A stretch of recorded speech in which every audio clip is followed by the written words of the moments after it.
Ciao bambini! Aujourd'hui, on part à l'assaut de l'Italie. Pourquoi? Parce qu'on répond à l'appel de notre bon roi Pardi. Vous ne savez pas qu'il essaye de conquérir la péninsule depuis 1494? Allez, assez traîné, on y va. Coup de canon, chef-d'œuvre de la Renaissance et maladie vénérienne, c'est le programme de la nouvelle série du Moyen-Âge dans tes oreilles. C'est parti pour Rêve d'Italie.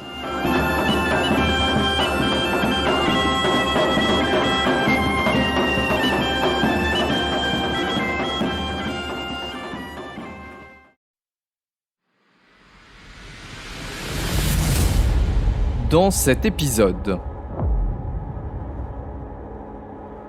le roi de France peut désormais prétendre à la succession de Naples. Et puis, il y a les Ottomans. Il est assis sur un tas d'or et dispose d'une armée redoutable. Vous écoutez Rêve d'Italie, épisode 6, le rêve italien de Charles VIII.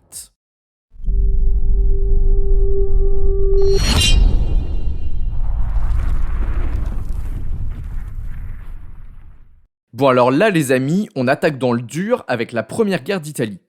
Et notre héros pendant cet épisode et le suivant sera Charles VIII, roi de France de 1483 à 1498 et qu'on va surnommer le roi.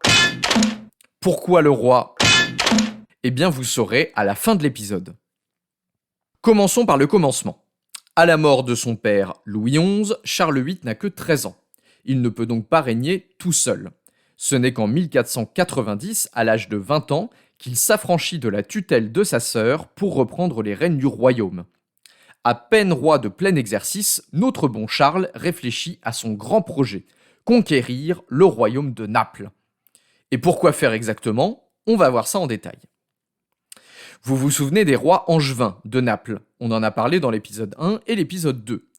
Ils n'ont jamais réussi à remettre la main sur leur royaume perdu, mais ils gardent des droits successoraux dessus.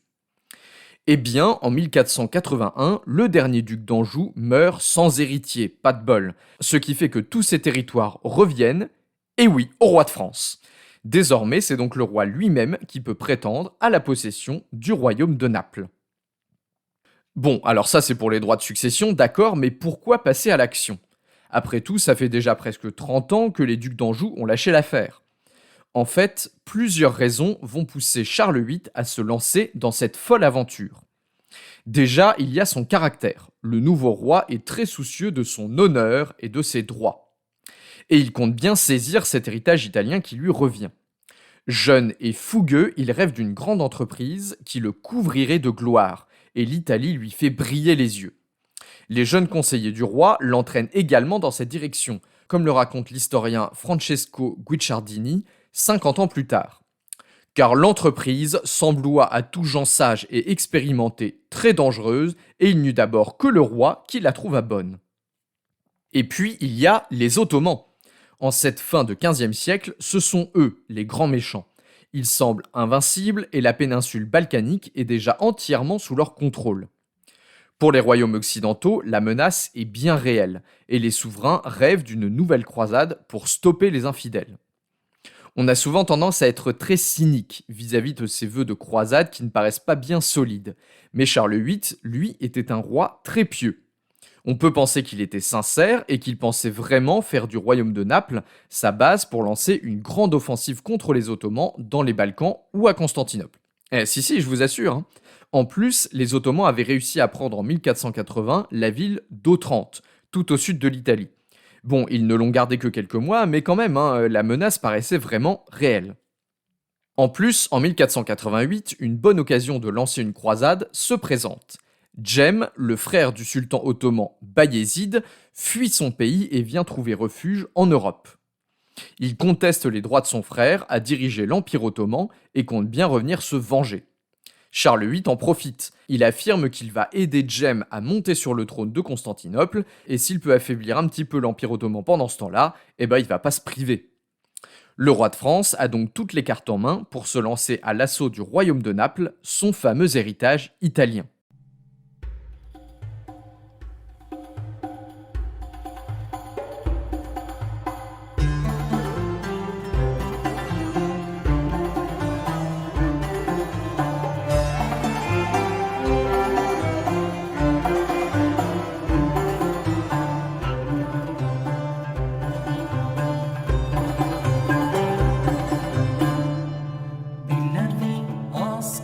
من عاب اللمى كل كأس تحتسيه وحبا والذي كحل جفنيك بما سجد السحر لديه وانطرى بالذي أسكر من عاب اللمى كل كأس تحتسيه وحبا والذي كحل جفنيك بما سجد السحر لديه وانطرى والذي أجرى دموعي عندما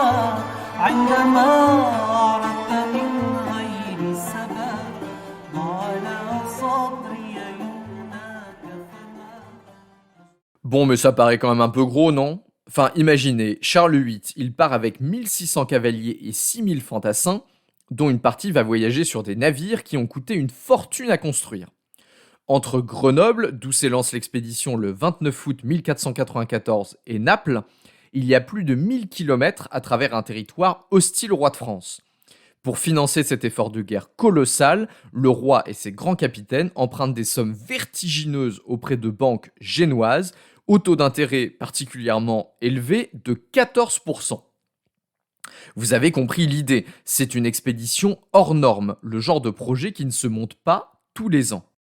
Donc d'un côté vous avez ça, une expédition énorme, et de l'autre vous avez des motifs qui semblent quand même un peu creux.